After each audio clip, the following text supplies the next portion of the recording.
कोणतीही सत्ता नसतानाही राजेसाहेब ठाकरे यांच्या विचारावर प्रेरित होऊन आणि महाराष्ट्र हिताची अपेक्षा घेऊन आज शेकडो कार्यकर्त्यांनी मनसेत जाहीर प्रवेश केला.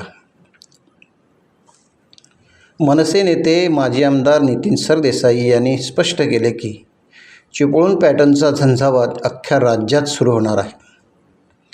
परशुराम भूमीतून बदलाची सुरुवात झाली आहे.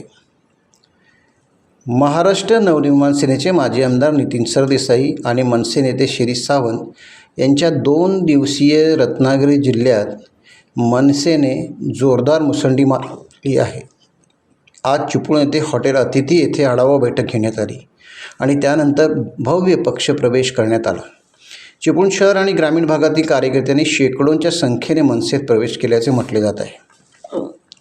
चिपळूणच्या राजकारणात रंगत आणली आहे. धोधो कोसळणाऱ्या पावसातही शेकडो कार्यकर्त्यांनी पक्षात प्रवेश करताच मनसे आणि पक्षाध्यक्ष राजसाहेब ठाकरे यांचा एक जल्लोष करण्यात आला.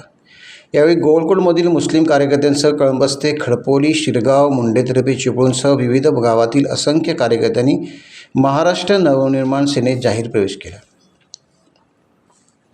या प्रवेश कार्यक्रमाला मुंबईचे संतोष कदम, वाहतूक सेनेचे जिल्हाध्यक्ष राजू खेतले, जिल्हा सचिव सचिन गायकवाड, जीप सदस्य प्रमोद गांधी, शेतकरी संघटनेचे जिल्हाध्यक्ष उमेश लटके, वाहतूक सेना खेड तालुकाध्यक्ष पप्पू आंबरे, चिपळूण वाहतूक तालुकाध्यक्ष मिलिंद कदम, राजेंद्र गोजारी, प्रसिद्ध वकील वृषाली सावंत, विनोद चिपळूणकर, भाई सुर्वे, संजय वाजे आदी पदाधिकारी मान्यवर उपस्थित होते. टाइम्स डिजिटलला लाईक करा, शेअर करा, सबस्क्राईब करा आणि बेल आयकॉन दाबायला विसरू नका. Times digital.